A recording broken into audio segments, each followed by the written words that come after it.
Hello and welcome to the Flying Gato YouTube channel. My name is Elias. In today's video, we're going to do a deep dive on the upcoming 6th generation Honda Prelude. We're going to go over the performance, the interior, and the exterior of the car. And a lot of what we're going to see is based off of this guy. This is a YouTube guy that got access to this car just a few days ago. And in full disclosure, I just released a Prelude video, a 6th generation Prelude video a couple days back. And I filmed that basically 2 days before this major press release. And so we're going to go over all these details, what some or a lot of people actually probably missed or not talking about. There's a lot of cool things about this Prelude that I'm very excited about. You might be excited about this too. Now, in case you don't know, the Prelude is the car that Honda has always used to showcase kind of the future technologies that Honda is going to put in their future cars. Things like the moonroof, things like the VTEC engines, the four-wheel steering that it had, the torque vectoring system that's now on Acuras and Honda, the SH all-wheel drive. All those things were showcased or premiered on the Prelude. So again, I'm very excited about this. Let's go ahead and get started. And again, this guy, the guy I'm using, this is his YouTube channel, and he's a Japanese journalist. He's got 500,000 subscribers, pretty popular guy. And so go ahead and check him out if you know Japanese. Otherwise, you can hang out here. And so the way we're going to do this is we're going to start with the exterior first, because I think there's a few cues here that make the Prelude stand out. And in case you don't know, the Prelude is based off of the Civic chassis. It's based off of the Civic interior. It's basically a two-door Civic. And what I'm calling it really is the new hybrid Type R, right? There's a lot of Type R in this Prelude, and I'm not sure if a lot of people are realizing it, but effectively Honda made a hybrid Civic Type R with two doors. Some people were asking for two-door Civic Type R's. Well, here's your hybrid Civic Type R with two doors. A lot of people are gonna, not be too happy with the fact that it's a hybrid, and the power levels are not gonna be that great, at the beginning. But I think it's gonna be pretty cool. Let's again start with the exterior, and I just want to show you guys this. I think the headlights. Headlights are pretty interesting here. I would think they would use the same exact headlights for the Civic, but they don't. These are projector headlights. You see that top there, the top of the headlight. It has a very unique design to the Prelude, and I think it's going to be kind of an outstanding feature of the Prelude. The next thing I want to show you guys is the door handle. We talked about the door handle slightly. I've never seen a door handle like this on any Honda before. And so you can look at the front here, but the door handles, we're going to go, let's write 249, 209. My apologies. It's getting my bearings here. So there's the door handles, and the way they open, when he's saying basically that maybe in the key fob, when you unlock it, the door handle will pop open, as some of these designs do. I'm not sure that's going to happen because that's kind of a complicated design. It'd be cool to see that. But in any case, this is a door handle that I've never seen a Honda have. It's flat, and that's made for basically the aesthetic of the car. It looks really cool and it's sleek. If you look at my Type R, I'm staring at it from my window here. You could definitely see the door handles. It's just large handles you pull, and I think it works fine. But the fact that this has separate door handles like this, it may signal that Honda is looking to possibly put this on every vehicle, right? It does improve aerodynamics a little bit, and Honda's always about finding that little bit of extra fuel mileage, extra performance in any way that they can do it. And these type of door handles do help a little bit. And the final thing I want to point out here, obviously, it looks like a sporty two-door, Civic. And it's got that kind of long nose look. And the reason it has a long nose look is because they basically shortened the back a little bit. And so it's got that long nose look, which is a signature Prelude thing. Now, the back of it, so we're going to go to 440. Here it is. I love that. Nobody's really talking about it again, but an issue that my Civic Type R has, in my opinion, is that it doesn't have, there it is, LED turn signals or LED reverse lights. And I just fixed that with LASFIT, LASFIT. There's a video coming out, something tomorrow or the next day, on upgrading your Civic Type R to LED taillights. But this already has LEDs built in. You can see the turn signals have yellow LEDs. There they are. And there's the reverse lights. So the brake lights are LEDs, the turn signals are LEDs. There they are, super cool. And the reverse lights are also LED. I think that's really nice for Honda to do. And again, this is kind of tells you this is a more upscale car than a regular Civic hatchback or a regular Civic sedan. So it's not gonna be cheaper than a Civic hatchback or Civic sedan. Just keep that in mind. Right, that's kind of it for the exterior. It's it's a fine looking car. I mean, there's the double bubble. It's got a little bit of a double bubble kind of thing. I'm expecting kind of a glass roof type thing, or possibly only a sunroof. But there's going to be some kind of moonroof, sunroof, or glass roof type of technology. It's covered up right now, but I do think they're going to offer something like that. If not for the U.S. market, at least for the Japan market, it's going to be something unique about that top roof, because again, that's what Prelude is known for. And yeah, the rest of the design, it's really a nice fastback design, and it really slopes down in the back. Now, let's go over the interior parts, because to me the interior is very interesting. It's where the departure again happens, is where the upscaleness of the Prelude happens, and that starts here.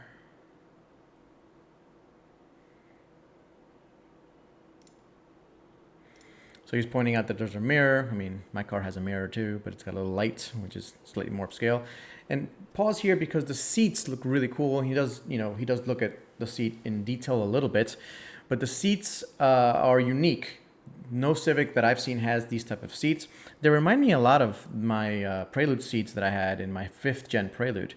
The design, at least, looks very similar to that. I expect the seat bottoms to be almost identical to the other Civics, and I think we get a better look here as we move forward. But the interior overall, obviously, it's a Civic interior. That's all it is. It's a Civic interior with some slight upgrades.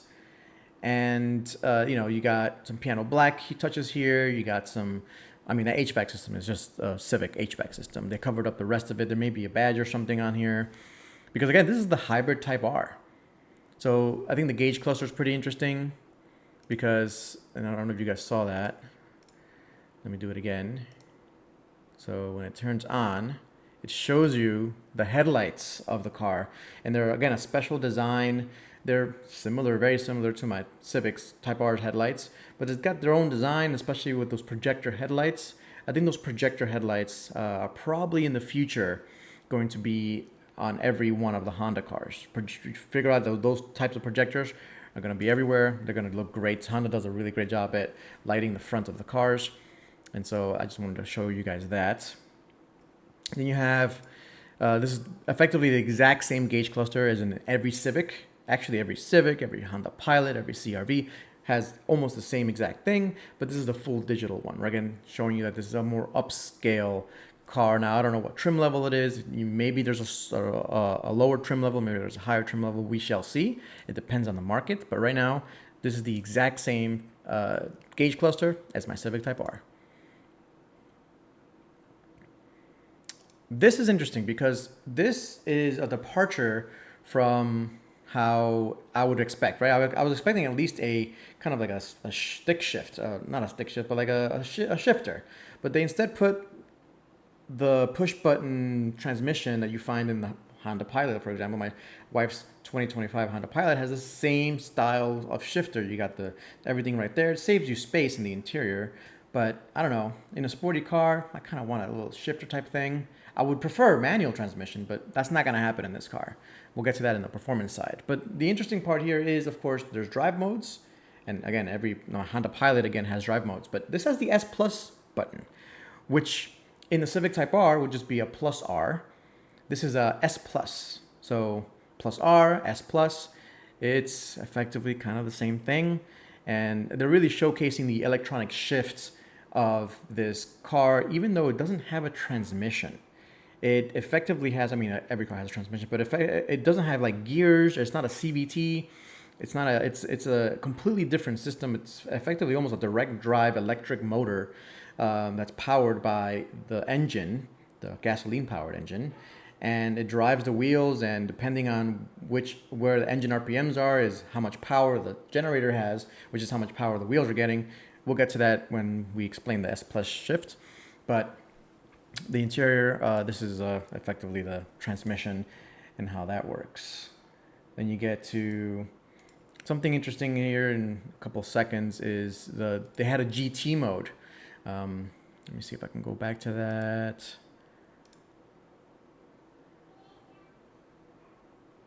Yeah, so you press the buttons, D, the S plus, and then this is the first time we see Honda give you a GT mode, right? It'll show up here in a second. There it is, the GT mode. And so in the GT mode, from seeing the video a couple times, it effectively gives you a more comfortable setting, right? Because it's got suspension. It's got the suspension of the Civic Type R, right? But it gives you the comfort setting of the suspension with the S plus shift type of dynamics. So the engine, you get the sound, you get the excitement, but you're driving and you're comfortable. And so that's effectively what the GT mode is. I think it's pretty cool. That's the GT mode. And he's very excited about that, which I'm glad he is. Let's take a close look at those seats. There's the seats. And again, the bottom base is Civic, but the top base, that's a very unique Prelude design. And again, it reminds me of the Prelude seats. And of course, fold open. And this is hilarious. So you see the back seat of this is almost identical to the rear seats in my Prelude. Again, I owned a Honda Prelude for like 10 years. It was my only car. And I always wondered, what the heck is that thing in the back? In the middle of the two rear seats, there's like a plastic dish thing. And we called it various names. This is a PG rated video, so I'm not going to say what we called it. But what do you do with that? What are you supposed to do with that little dish in the middle of the seats? It's not a cup holder. It's not a... you can't put... I mean, I guess today you can put your phone there. But back in 1997... I didn't have a cell phone. And so what would you put back there? I don't know. But they put that in there. Again, not even a cup holder. But it's just kind of like a Prelude, harking back to the Prelude thing. My Prelude always had that thing. So it's here. And so that's very interesting to me. And so, again, front seats fold forward because this is the coupe. And this is the only coupe that's going to be sold from Honda. By the way, I love that red paint. I just realized that we're looking at beneath the wrap. It's painted red. That's a great looking color. And he gets in. He falls flat like a fish. And there's like no space back there. So my Prelude, if adults went back there, their head had to be tilted like this, right? Same here. So this guy's like 5'6", 5'7", and you're gonna see he barely fits. You have to poke his head into where the rear windshield is, just to fit. But I'm gonna pause here because I haven't heard anyone talk about this yet. It's a hatchback. So the Prelude is now a hatchback. You see the handles there to grab and close that rear hatch area. It's a freaking hatchback. So the Prelude is now a hatchback, just like the Civic hatchback and the Civic Type R. This is another hatchback. Effectively, this is the almost a two-seater, but this is a two-door Honda Civic hatchback with the Type R suspension and a hybrid motor. That's effectively what they made here. And so I just think it's super cool that they made this a hatchback, and very few people are talking about that. I don't know why. That's actually a really exciting thing to learn because hatchbacks are so useful. You can carry lots of stuff back there. You can carry tires and wheels and jack stands and everything to do with it for a track day. You can carry groceries. You can carry lots of big TVs if you fold the back seats forward. I mean, I would just take those back seats out and have the whole back be just open space because, again, you're not really going to fit adults back there. You can fit kids, up to 5 or 6 years old. Be pretty comfortable in there, but the hatchback is super cool. And so that concludes our interior. I mean, that hatchback, again, for me, super excited. Let me know in the comments below if you're excited about this being a hatchback and how useful that really is. Let's get to performance because a lot of people are, kind of missing a lot of these things. I know people are upset that it's not a stick shift. People are upset that it's not coming out with a 2-liter turbocharged engine. That can happen. It's just a Civic. They can easily swap in a Type R motor. But if you want to buy a Type R, they just want you to buy the Type R that exists, the Civic Type R. If you want a two-door coupe, buy the Prelude. It's gonna be a hybrid. And I don't know, I'm a little ambivalent. I'll save my opinions to the end. But let's go to the performance because I think this gets really interesting. And I'm gonna go, this is 3 minutes 09. Again, our boy Una, maybe is his name. I'm not sure. And so we have 19-inch wheels, which is the exact same size as the Honda Prelude gets. We get Brembo brakes. So these are Brembo style brakes. And in case you don't know, Brembo brakes are just four piston fixed calipers that are really easy to swap out the brake pads. This gets the exact same front and rear brakes as the Civic Type R. The same exact. They painted it differently. That's it. This is blue and the Type R it's red. But they painted it differently, and it's the same exact system. You could swap the pads over. It looks identical to the Civic Type R brakes because they are identical to the Civic Type R brakes. Not just that though, there's more. Because yeah, and then the wheels are exactly the same, which again tells me that the whole suspension is Civic Type R suspension. And then he proves it by actually saying, it is a dual axis setup. A dual axis suspension setup, which is a very special suspension setup only really found in the Civic Type R for the Civic lineup. Now it's in the Prelude. And we're going to pause there because the Civic, one of the most special parts about the Civic is the suspension. And if you want to know what's so special about it, I'll show you right here. So this is the dual axis. So this is from Honda itself. Dual axis, in layman's terms, it's you're reducing your steering radius, right? By putting your pivot point of where the tire moves closer to where the middle of the tire is. It's not complicated at all. Imagine imagine this is a tire. This is a tire right here, and if your pivot axis is over here, right? It's got to move the whole thing, right? And when you're accelerating, it gives it a bigger torque moment to pull the tire and kind of make the steering wheel torque steer. If you move the pivot point closer to the tire, right, and you make a pivot here, it will reduce the amount of torque it pulls you from as it's accelerating very hard.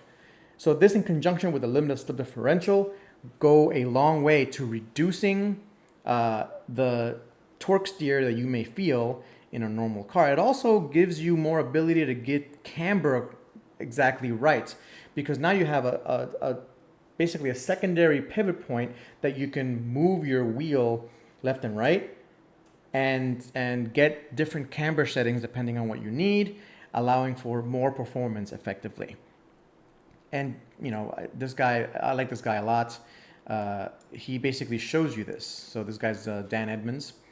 And why they went to this all this on the trouble left is the in order dual to axis. optimize On the right is a so standard they could put Civic over 300 suspension. horsepower to the ground, And it goes to show and you have how it be different it is. The fact that they're putting it in the fun to Prelude drive. tells me that this is what basically a this hybrid does Type R. is it You creates don't a just different take steering all the axis suspension between setup, this all point aluminum, and this very point.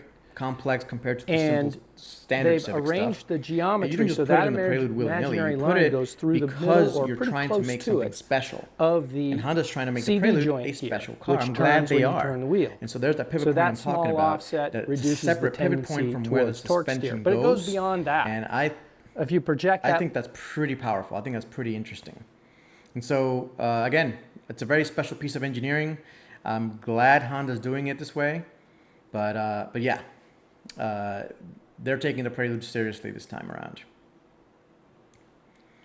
Now, back to performance. So you got the dual axis. Now, let's hear the car actually accelerate. And they do pump in sound, so it's going to sound a little bit more exciting than it actually sounds. So we're going to go here and show you what the S Plus shift is all about. It is 858. There we go. We got to turn the sound on. Let's enjoy. せーのドン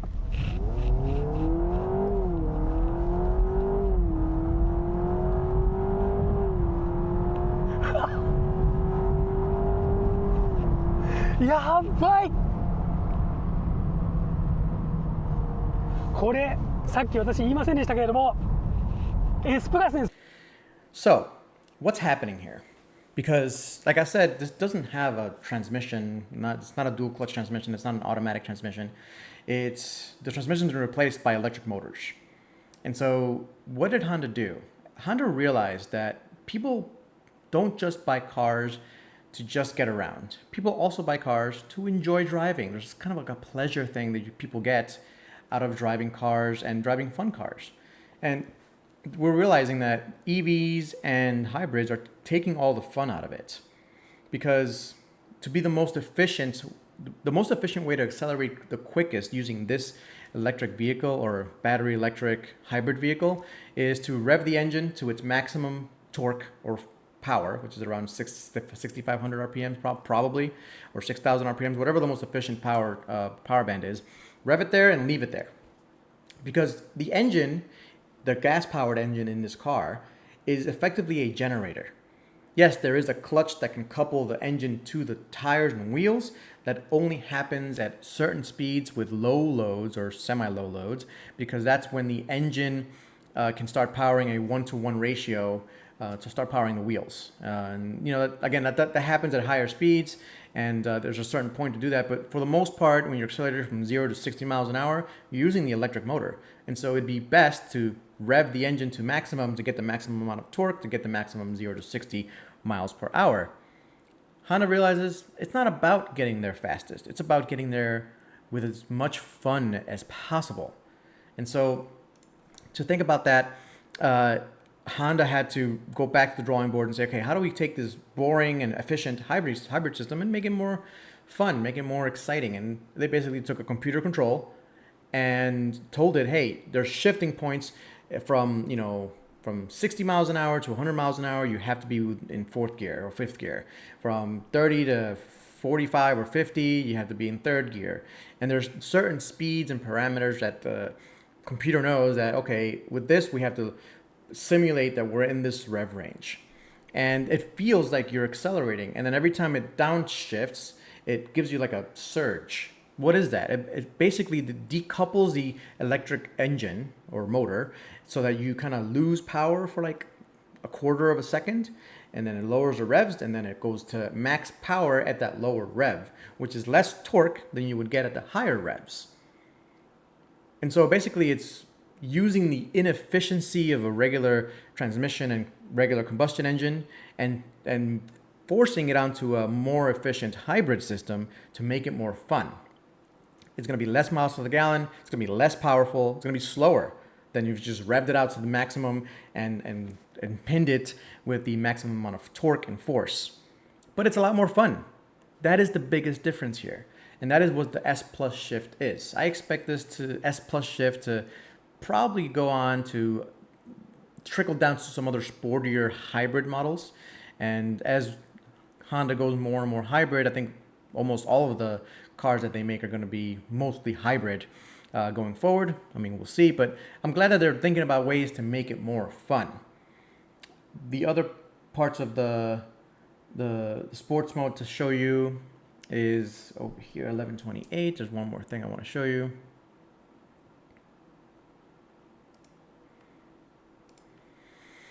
So this is what I want to show you. So in sports mode, it shows you. So instead of the tachometer showing you the RPMs of the engine, which is what the previous motor is showing you, in sports mode, it's showing you that at this RPMs, you get 75% of power. At the RPM that it shows at 100%, right, or whatever it is, 6,500 RPMs, I don't know what it is, it's giving you 100% of the power. So it further explains to you, if you just leave it at high RPMs, it'll give you the most power, most speed. But if you want it to make it feel fun, it's going to reduce power and increase power, and reduce power and increase power, because that's how every engine today works with the transmission. When it shifts gears, it goes from, let's say my Civic Type R, I rev it out to 7,000 RPMs. I go from second to third, goes down to whatever, 5,000 RPMs. At 5,000 RPMs, it's making less power than at 7,000 RPMs. So there's going to be a reduced amount of power. There's like a thrill. You feel a thrill coming getting revving the engine out. Oh, 'cause there's more power coming, so let me rev it out, and I'm giving it its max. If all it is just revs out to the max, it's not exciting. It's boring. It sounds terrible. So I get it. I like it. I actually applaud Honda for doing this. A lot of people are saying, "Oh, I wish it was a manual." Me too. But a manual is not coming with a hybrid. It's just not, because the way that the whole hybrid system works, it's completely replaced the transmission, and it's great. It's reliable. It's efficient, and it moves us forward in a lot of ways with the technology that we have. And so, to finish out here, I think one of the things that really I'm looking forward to is seeing Honda put their all-wheel drive system in there. And a lot of people, I actually mentioned this in my previous video. This is a prediction. I think we're gonna see a performance version of all-wheel drive in the Prelude before we see it anywhere else. And so here we are. We have our boy hanging out and showing us the next generation EV system or hybrid system, and that's the rear motor. And they've made it really small, right? So the smaller you make it, the better packaging you can get. You can get it into cars like the Prelude. And I think we're going to see it. I think we're going to see it probably not next year or the year after. I think we're going to see it not in 2026, in 2027. I think we're going to see the Honda Prelude get all-wheel drive. And maybe that's when the Honda Prelude Type S or Honda Prelude Type SH all-wheel drive comes out. So that's my prediction. I think Type SH all-wheel drive is going to be the moniker, because it will harken the future of Honda's all-wheel drive systems. Again, we see it right here, and it's really cool that Honda is doing this. And I'm just going to pause it here because I love this cutaway of the new system that they use. This is the hybrid system that they use on every 2 liter and 1.5 liter. We're looking at the 1.5 liter here, but it's the same thing. It uses the 2 electric motors, and then you see some gear sets in the middle, and they spin around, right? And so it doesn't really have that many gears. It doesn't change any gears. It's all about that power that the hybrid motor is giving you. But you can see that cable in the back, and it attaches to an all-wheel drive system that's very compact. It does give you a ton of torque, and they're actually announcing already they're gonna make performance variants to it. There's a reason they came out with the Prelude at the same time they came out with these technologies. This is all in the same conference, all coming out at the same exact time. And that's in my opinion why I think the Prelude is going to have one of the first performance-oriented electric all-wheel drive systems. We have some in the Prius right now, and some Toyota vehicles have electric all-wheel drive. That's only to get you out of snowy roads and maybe some dirt roads. I think Honda's going to take this and make a performance version out of it. So you're going to have S Plus shift with a performance all-wheel drive, and it's going to it's going to basically drive the rear, so that when you're turning, the right hand tire is going to spin faster than the left hand tire, and it's going to turn the car better. I don't know. I'm expecting to see some of these at the track. I'm actually excited to see what they would do on the track and how they do it, and are they going to overheat? It's really going to test those hybrid motors and the electronics in those hybrid motors. But I'd be interested to see how that works. And yeah, I'll leave it there, guys. Let me know in the comments what you guys think. This is basically everything that a lot of people are not really talking about, but I've noticed in the Prelude. I'm very excited about, again, personally, and I think you'd be excited too. If you have any questions or comments, leave it down below. If you haven't subscribed to the channel, I'd really appreciate it if you did. It really helps us out, and it makes me know that, hey, I'm doing a great job. And if you don't like these videos, let me know as well, and I'll stop making them. All right, guys, thanks for watching. I'll catch you next time. Peace.